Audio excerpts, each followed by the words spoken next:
This is Jennifer Sertle from Studio A3R, and I'd like to thank Anthony Molina for the wonderful introduction music that we have here. Studio A3R is designed around 4 questions. Where have you been? What have you learned? Where are you going? And what is required? Today's guest is Mandar Apte, who is someone that has quite over 20 years experience as an engineer working at Shell and working in innovation for Fortune 500. He also is someone that actually made meditation inside of business mainstream, which is quite a journey. And he has also most recently been working on peace. And it's very interesting to have someone that's trained as an engineer move through to be doing work that has so much impact in this period of time, particularly now. So with that, I am so thrilled to have you speak with Mandar. Welcome to the show, Mandar. I'm so excited I can't speak clearly. Welcome to the show, Mandar. This is great. Thank you, Jennifer. I'm so proud of you and excited for you. I can't wait for this to go prime time.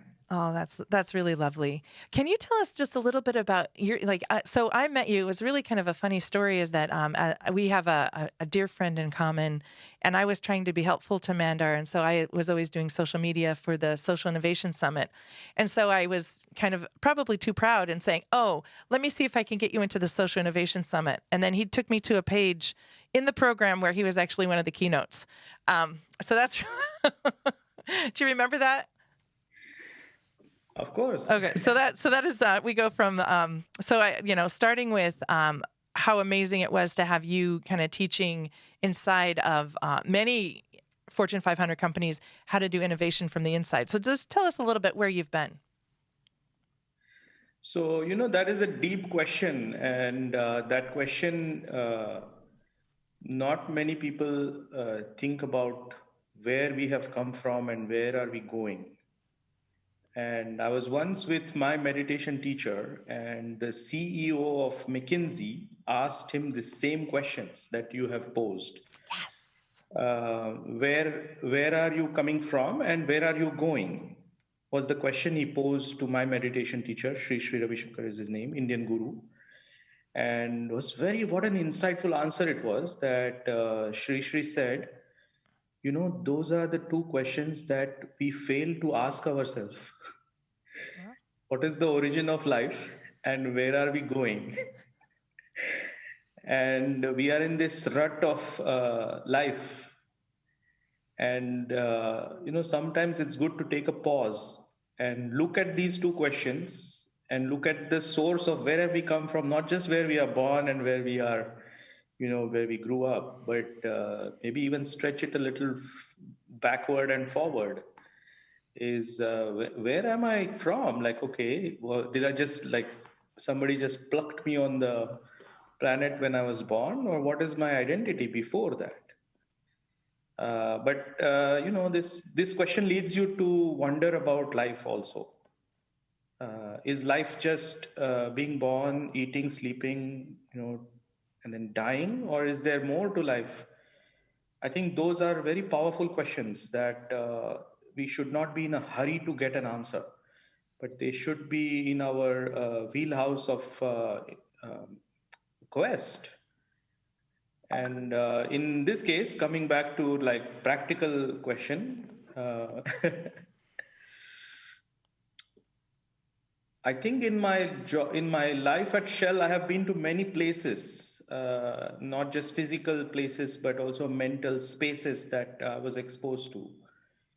And before that, growing up in India, and then coming all the way to the United States for my graduate study, was a very intriguing experience coming from the large city of Mumbai to a, buckle of the Bible Belt in Tulsa, Oklahoma, and just finding my way and not losing my way. I think that that is something that I'm really grateful for, that I never lost the essence of my culture that I am so proud of, the culture of India.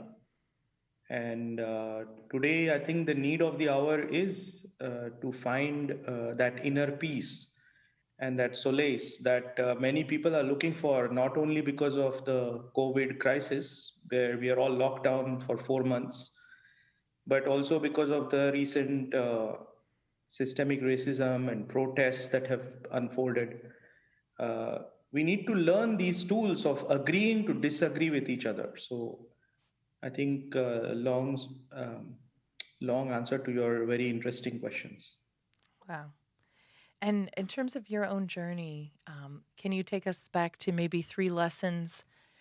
You did a very courageous thing, Mandar, from leaving a pretty successful job to move towards the more, I would say, is it fair to say civic work that you're doing now? Um, was there anything that you learned as you made that transition that would be helpful for other people that are in the process of knowing that they need to, um, that looking at where they've been and maybe three lessons looking at their past?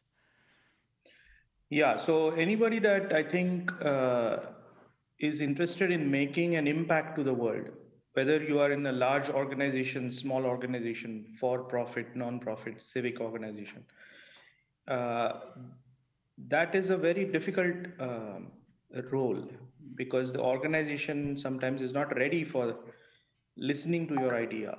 But you have to hold yourself accountable to moving that idea forward. And that's what I used to do every day. Is I became a meditation teacher, and I realized that I'm spending 8 to 9 hours at work at least. So why don't I create spaces where people can come and just let go at the workplace? And this was in 2004, 2006, in that time frame where this was not the buzz of business, mindfulness, and all these things that are trendy now. So, as a change maker from inside organizations, I learned a few things. One, uh, you may be thinking 5, 10, 15 years ahead. You may be ahead of your time. And that might lead you to be frustrated because people around you don't get it. So, as a change maker, we have to find a way to let go of that frustration and just accept the people and the situation as it is. Because our frustration doesn't help. It only comes in the way. And we have to assume in the goodness of humanity, like people around us, whoever we are trying to influence. Uh, they also have a family. They also have kids. They also like take care of their parents. Like all these things that we are doing in our life, also they are also doing it. It's just like we are 10 years ahead of the game, maybe. So we have to just be mindful of the fact that people around us are not evil. They just don't get it at that moment. So it should just leave us with a little bit of empathy or compassion, you might say. If we don't, then we'll operate out of I'm better than you space. And that also doesn't help. So change making is not about only changing the external. It also needs to begin with changing yourself. And so that is where the learnings are. It takes time, and transformation itself is a journey, not a destination. And the example that comes is that of driving a car. There are three glass mirrors in the car. One is the big window, the front of the car. The second is the rear view mirror, and the other mirror is the side view mirror. So, for a change maker, those three principles are very important. The first is be in the present, keep your attention in the future. Second is a little bit attention on the mistakes we have made in the past, the rear view mirror of life. And the third mirror is the side view mirror, is what are the mistakes that other people are making that you should not make. So you should learn from other people's mistakes. I think all these things lead you to become more dynamic in your change making. And that is relevant, Jennifer, in any change making, whether you are a for profit, like I said, non profit, civic organization. So holding yourself accountable and not taking it too seriously. How did you have to change? You had mentioned that I love the reminder that as change makers, we're not just changing the landscape in front of us; we're actually changing inside. Can you share an insight, maybe with one thing that how you changed as a result of that process yourself? So, in the very beginning days at Shell, I got a very nasty review on my year end performance, uh, that I'm not a good people person. And really, it hurt me because that was absolutely not me. That was, put out as somebody who doesn't have people skills. So after that, you can say a brutal attack on my own values. Mm-hmm. That this person doesn't even know me. Like, who is, how can that be me? Like, I'm not that. So after a few days of reflection, and that's where my meditation practice has helped, is you have to let go of that negativity that the external forces on you. And once that negativity goes, then what I came back to is, I said, probably you're right. Maybe I should go for an advanced meditation class, and I can put it on my professional development. So, you use this. And so my teacher training was kind of paid by Shell's yearly learning budget. And of course, we don't know why people say things and do things the way they do. Uh, Mm-hmm. Maybe he was not sleeping well. Maybe he had a problem with his relationship at home. I don't know. So that is where the empathy of not taking this blame too much to your heart. Otherwise, I would have, let's say, quit my job, right? I would have said, hey, bug it, let's Yeah. move on. So that is where I decided that, it's like rowing a boat. If you don't know how to row one boat, just changing the boat, your organization or your relationship is not going to help. So let me just learn how to deal with this person that I'm reporting to. Mm-hmm. And very quickly I moved on from that, but it was done gracefully. Right. Right. I mean, I think I'm still, I'm listening to the answer of that and the idea of the boat, but I'm also still stuck on, I never had heard the three mirrors before. Scott, have you heard that? No, I haven't. I, I, I I love that. That is the best thing that I've heard all day today. yeah, I, yeah. I think that the idea of having those three layers of perspective is just so, so interesting. How to keep the future in front of us, and I think a lot of people, the past is the bigger mirror, and people don't spend enough time looking at the side mirror. I mean, you could do so much with the mirrors, and I think so. As I'm hearing the story about the feedback, is that you got feedback and you put it in perspective, but the feedback didn't necessarily change you, but you found a way to gracefully acknowledge the feedback. Did I hear you right on that? Yeah, as long as the feedback doesn't compromise your values, and it leads to like abuse, if it doesn't lead to any of this, just accepting the feedback. Not, you don't need to agree with the feedback, right? There are two separate things. Accepting the feedback that, okay, this is what that person thinks about me. Yeah. You don't need to agree with it, but that helps you to recognize that that is what their opinion or perception about you is today, right? So two things happen. One, perception changes, right? So you can be rest assured that that is that person's opinion today, but opinions change. So if wait a while, that opinion will change. And second, if you're looking at change making, you need to know what other people are thinking at that moment, Mm-hmm. because only then you can make the next move on the chessboard of life, fully aware of what that other person is going to do next. Otherwise, you'll be caught by surprise, right? So Right. that is where I think strategy, like this is strategy, like, okay, this is what that person thinks. Mm-hmm. And what can I do next? Knowing where that person is so important. Right? So that is where I think change makers have to be even more mindful Right. of how to use feedback. It's like playing Tai Chi. You are just using that energy Right. and throwing it away, right? Right. You can't keep that energy with you because you're not agreeing with that feedback. Right. There may be it's like 2% milk, right? 2% of that feedback may be correct, right? In this case, my communication skills and people skills were not good, is what the feedback was. 2% of that could be correct, right? And that is where I can improve. That okay, 2%, like okay, those are the signs I'm giving that person. Yeah. So I can just clean my the way I communicate in, of course, in the presence of this person.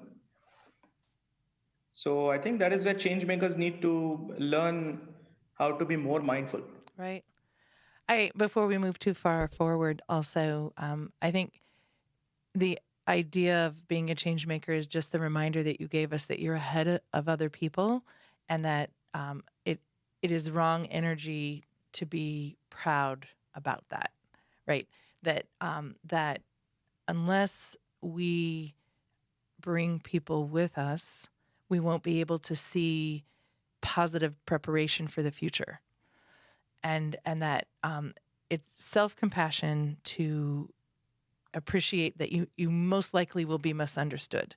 It kind of comes with the territory. Absolutely correct. And self compassion and self care is the most important thing.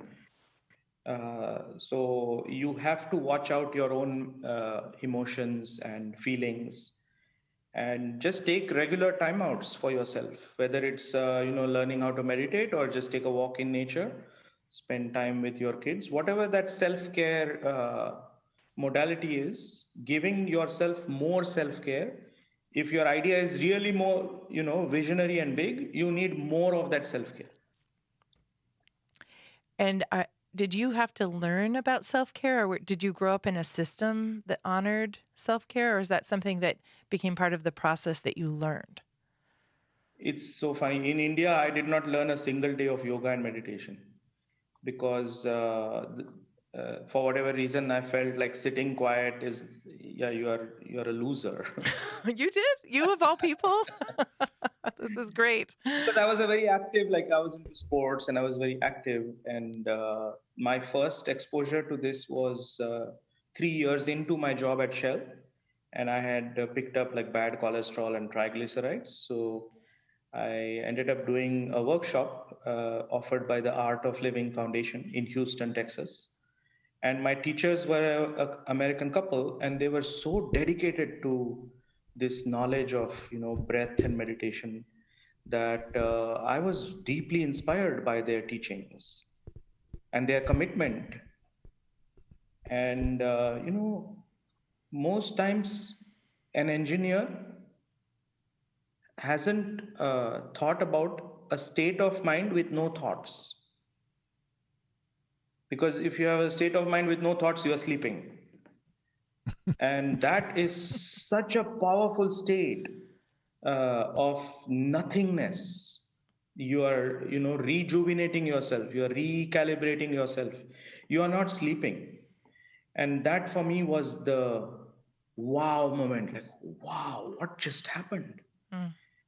And that is, if you read now meditation research, you're giving your nervous system the rest it needs. You're increasing your vagal tone, this vagus nerve. You are just enriching your, you know, um, response to stress. Like all these things happen in that state, dynamic state of stillness. Mm. It's a paradox, right? It's dynamic and you're still. Right. Right. On your journey in particular, where are you going? You've taken some risks. You've created a new paradigm. You still have the skill of an engineer, and you now have the practice of a yogi. So where are you taking that beautiful combination? So, last few years since I quit my job at Shell, I have started thinking about can peace be profitable?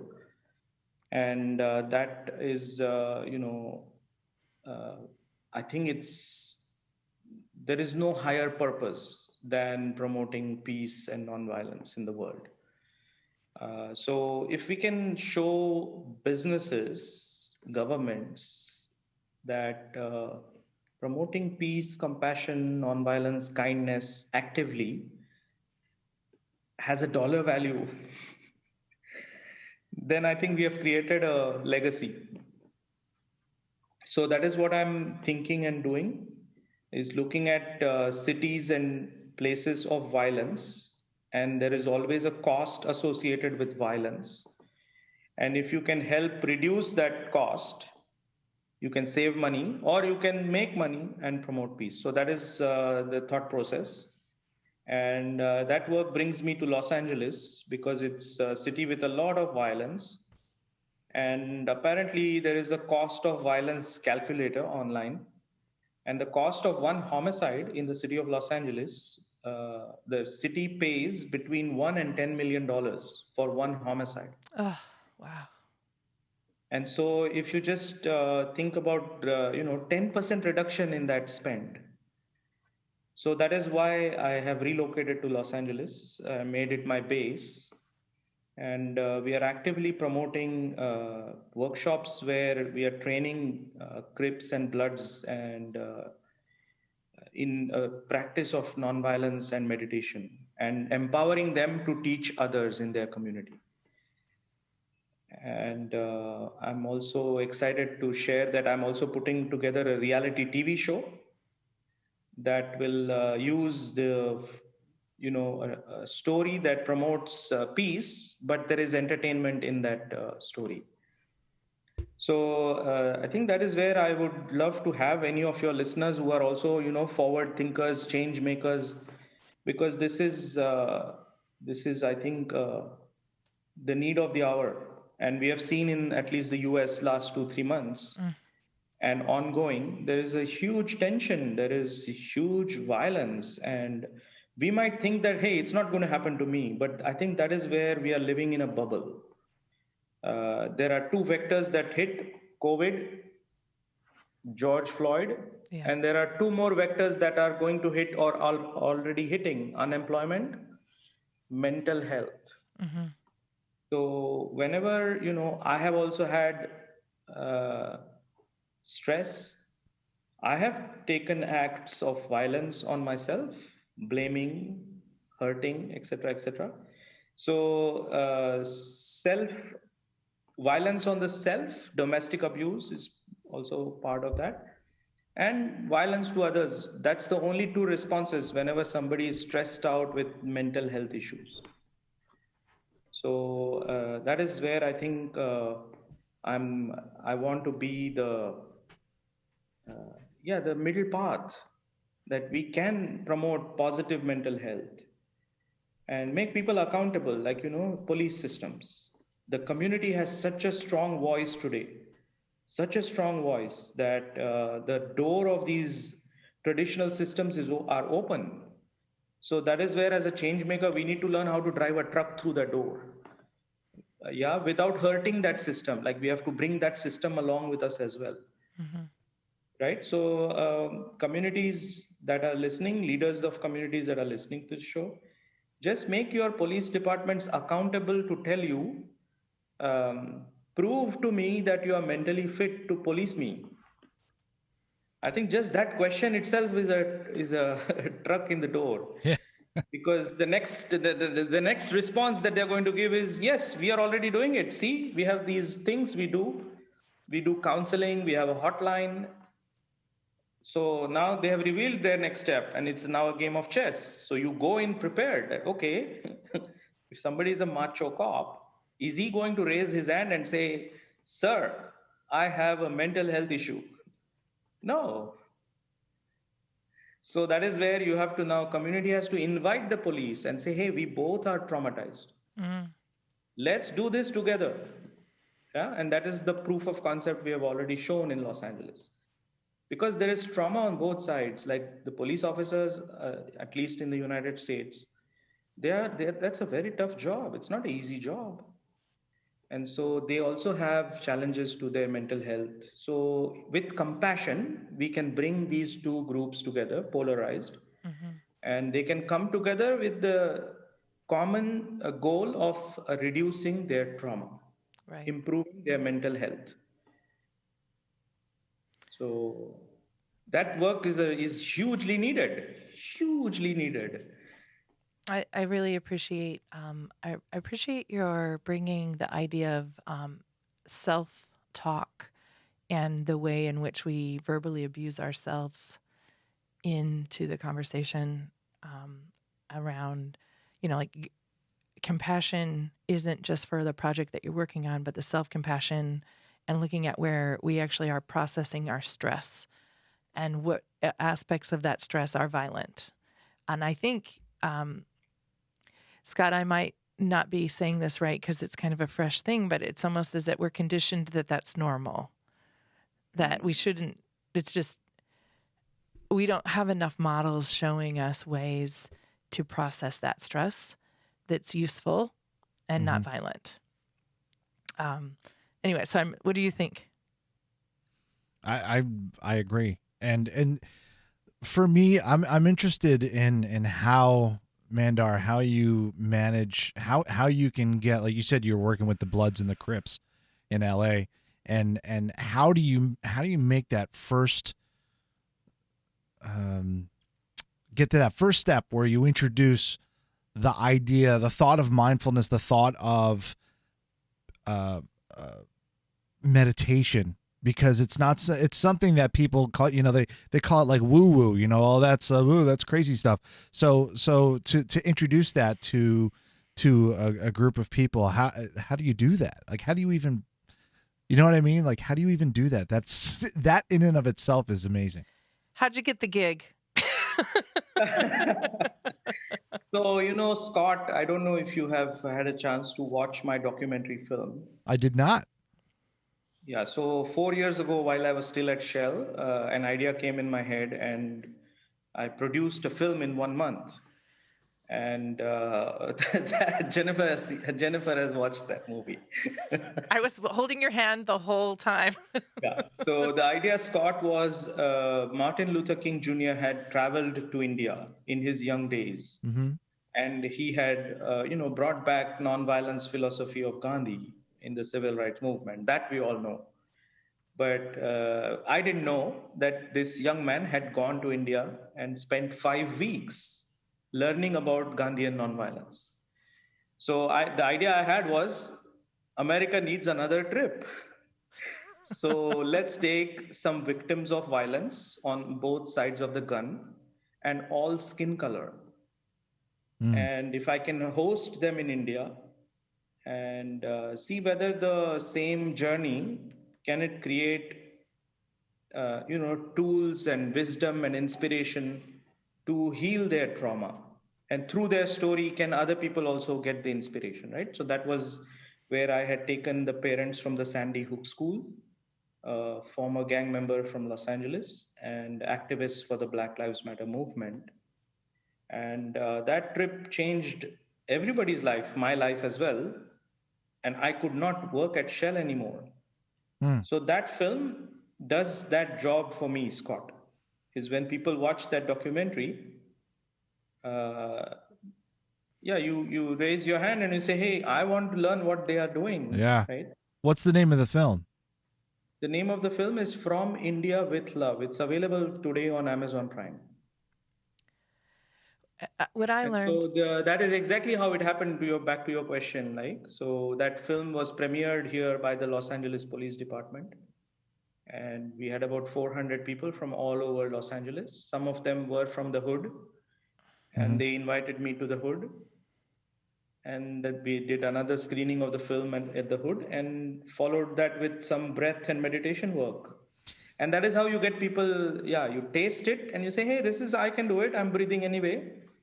So, Scott, the science that we teach in our workshops is that emotions have a corresponding breathing pattern. Every emotion has its own specific breathing pattern. Like you breathe different when you are angry, upset, frustrated, jealous, happy. The rhythm of the breath changes. And the reverse is also true. It's a two-way traffic. Using breath, you can manage or delete your unwanted emotions. Hmm. So that becomes a very beautiful gift you give yourself that, hey, I'm breathing anyway. Let me use the breath, this ancient science from India, and see if I can manage my emotions, right? Yeah. So I think what's so beautiful is knowing you as long as I have, I've never really put breath to breath, right? You're actually teaching breath to save breath. And I hate to say it, but I don't think I would have said that had we not had the Floyd incident, right? Because that was Mm. really about the last breath and the way what he did in the Mm. last moments of his breath. Mm. So I'm now wondering if framing breath to breath, it might be an interesting lens. Um, I didn't. I knew the story about Martin Luther King going to India, but I didn't realize that he was actually there 5 weeks before he wrote his speech. And what I love, Simon Sinek has done a great job in his own storytelling about the idea that that when people went to Martin Luther King's speech, they weren't going for him; they were going for themselves. You Mm. know, and Mm. the idea that two things are coming to mind listening to this conversation. One is that storytelling is essential, and that through your ability to tell a story, you were able to get people engaged, right? Um, and then I think that the second was just I lost the second. I lost the second because I was just focused to the fact that you have that's such a compelling story. Oh, I now get it. That um, it can't be a story about someone else's life. It has to be a story about my life, and that if I can see something that touches me, then I might transform. You met people through the art of living that, however they were being, you saw yourself in them, and your Yeah. change was directed by your own desire for a different state of being. So I think that's the 2 points. And I'm sorry it was so clumsy. The No, you are storytelling, correct. Especially now, think of violence, right? We think of violence as something that will never happen to me. I live in a very nice neighborhood, gated community. But in America, that is sadly not true. And you extrapolate it to the world that it is not true. That right? violence today doesn't look at your bank balance, it doesn't look at your skin color, it doesn't look at your socio-economic or political views. It can happen anywhere. You're at a Starbucks, you're at a movie theater, you're at a bloody school, right? So that is where we have to wake up as a human race that something is off. And unless then that act of violence happens to me, I won't do anything about it. And that is how we are desensitized. Like there are so many episodes that we see on Right. television that we take it for granted unless it happens in my neighborhood school or to somebody that is dear to me or to me. I won't do anything about it. That was my key moment of truth, that okay, shit, I let me see what I can do, right? So that is where we have to like wake up as a human race. And that is where if we can inspire and influence the multinationals, that peace and profit, the shared value between the two dimensions, then I think we have really created a ripple effect. So let's move it more, though, towards you as an individual, because I get the movement. It's a beautiful story, and it's one I'm happy to share. Cities for Peace is the name that you're doing this work under, which is Mm. fabulous. Um, for you in the journey of transforming paradigms, Mm. you're opening up new pathways to thinking about breath and peace. You're opening up dialogue between there's no real villain, both are traumatized, right? What's required for you as the leader of this? If you think of what's required, how do you have to change to lead this step forward? Very powerful question, right? So, for me, it's my own daily commitment to my own self care. I have a yoga meditation practice of an hour. I have never missed a single day for 18 years. And I hold myself accountable no matter how busy I am. I do make time for that 1 hour for myself. And complementing it with proper food, and some way to release your own frustrations, because frustration is part of a change maker. Mm-hmm. So you have to be aware of the frustration, and then you have to find a way to release it because it comes in your way. And yeah, I think the second part is empathy, right? That whatever they are, so am I. So a way to relate to other people, going beyond their caste, culture, religion, sexual preference, nationality, uh, asking ourselves, who belongs to me today? Who do I choose to belong to me, right? And then you will see that these are all my mental barriers, and making one new friend every day. Like, I speak to one new person every day just to see whether I can relate with that person or not. I think these are habits that can easily be learned, and there may be other habits that I would love to learn. Mm-hmm. Is how do I become a human again, right? Yes, I had that career at Shell, but so what? Yes, I'm a meditation teacher, so what? Right? So, not looking at ourselves from a pedestal, looking at it from a heart to heart. Like, can I create a heart to heart relation with everybody I meet? Right. And that is what my guru teaches me. That is what my meditation teacher is, a role model for me. And yeah, we should all aspire to share this planet, right? Wherever you go, can we feel a sense of belonging? Or do we feel that, no, no, no, I'm actually American. So when I visit Chile, I'm just a tourist, right? So can we feel belonging with everybody on the planet? And this includes plant life, animal life, nature, right? Everything belongs to me. If we can create that sense of uh, the consciousness Yeah. that we feel we belong to everyone, I think that is where true human life starts. Otherwise it's just animalistic tendency, right? I'm American and I'm male, and so that is, you have to do it every day. It's not like you go to McDonald's and you buy this human package and that's it, you're saved for life. I think it's you have to be accountable to yourself every day. Like, who do I choose to belong to me? Wow. That's really beautiful. I love doing these programs, and I love the idea that we get to see your background and this and that. And what's so great is, like, in your background, I hate to say, I see nothingness. In a way, it's so appropriate because you're here to remind us to. I saw an Etch a Sketch. Once upon a time, there was those things that kind of you shake them and they have words in them, then they go blank. Is that I see in the wall behind you just the idea that the slate is open, and what do you want to invite into that space that's now pure space? Yeah, and like literally as a habit over the last 4 months, I add 5 new people on LinkedIn every day, and I speak to one new person every day.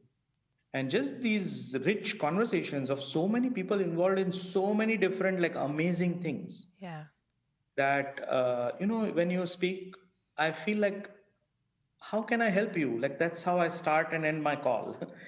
Because in their success is my success, right? As a global human on this planet. Yes. I'll leave you with one story, if you may. It was a powerful story in my life last 4 years. So I did this film, Scott. Scott's listening as Yes. Yes, well. I'm still here. I did this movie and I had quit my job, so I was unemployed, and I was loving it because I had brought my passion to life, right? A documentary film. Yeah. And as a documentary filmmaker, like other documentary filmmakers, anybody who watches your film is, wow, they watched my film. So I started organizing journeys to India. So I started taking mayors and police chiefs and community activists. Hmm.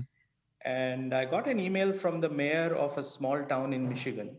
And I had not invited him. So I asked him, like, how did you hear about this trip? So he said a friend of his from Seoul, South Korea, sent him that invite. And because I was unemployed, I ended up calling that person. I said, hey, I didn't invite you. Like, how did you get the email? So this trail I followed back, and 4 or 5 steps later, it was a professor at a university in Michigan that had forwarded this original email. Again, she was also not on my mailing list. So I called her. Her name is Dr. Hope May. That's her name. I haven't met her yet. I don't know how she looks. I called her. I said, Dr. Hope, why are you helping me? So she told me that, when I got this email, I checked you out. I went on, YouTube and Google, and your social footprint is out there. And I could feel you as a change maker, that you have been on it for many years. And she said, we are all change makers. And then she said, we are all salmons. So I said, what? Swimming She said, upstream. yeah, as a salmon, I see you near me. If I can help you, make one leap. Why would I not do it? I cannot take you to your destination. But if I can help you with one leap, it's an honor because I'm also a salmon. That's amazing. I love that idea though. That What a beautiful yeah, story it is, right? yeah, and just coming from the filmmaking perspective, I just produced my own. It's a narrative film. It's not a documentary film, but we actually wrapped production on Friday, March 13th, as the pandemic was crashing down around us, and productions were closing up all over the world, or at least all in the United States. And from having that idea of that someone helping you take that one leap is that really hits home for me, because our film would not have been completed if we didn't have a bunch of fellow salmon around us helping us make that leap. Yeah, it's It's a very cool concept. yeah. I think we just need a necklace of change makers that are in our lateral spaces because we can't do this alone. Mm. And sometimes we do need a shoulder to cry on, to vent out. So indeed, meditation practice definitely helps, but the human connection is so much needed also, that I want a human being to hear me out, right? I think that is where Jennifer's work of, through this podcast is, she's hopefully encouraging diamonds to get together through to weave something together. Yeah. I can't agree more. I think that what I love about the gifts that you've given us is one, an elegant frame around the right framework for reflection and how to look forward, look back, and also look to the sides, have that vision. The call to the power of breath as a transformative tool across, from trauma to day to day, just the attention to breath, whether we're in climate crisis or whether we're working on gun control, it's all about preserving breath. At the end of the day, it's about breath. And this call, this experience is the first time that I've really been like breath to breath. It really resonates deeply. And then the idea that I just want to leave our listeners with is that if there's anyone whose help you can offer, if it's just a matter of forwarding an email, don't minimize a subtle act of initiative and the power it can have to forward a person's journey. I think people think generosity has to be a big act or a big check, or there's so many ways. If there's anyone that you could help in any way, I would like you to hear from Mandar a request to take the action required. And I'm really excited that you're part of this journey, and I'm sure there's going to be more. We're just beginning, and you know what beginnings are like. They're the butterflies around what you hope happens, and trying not to be too attached to what happens. Yeah. You know.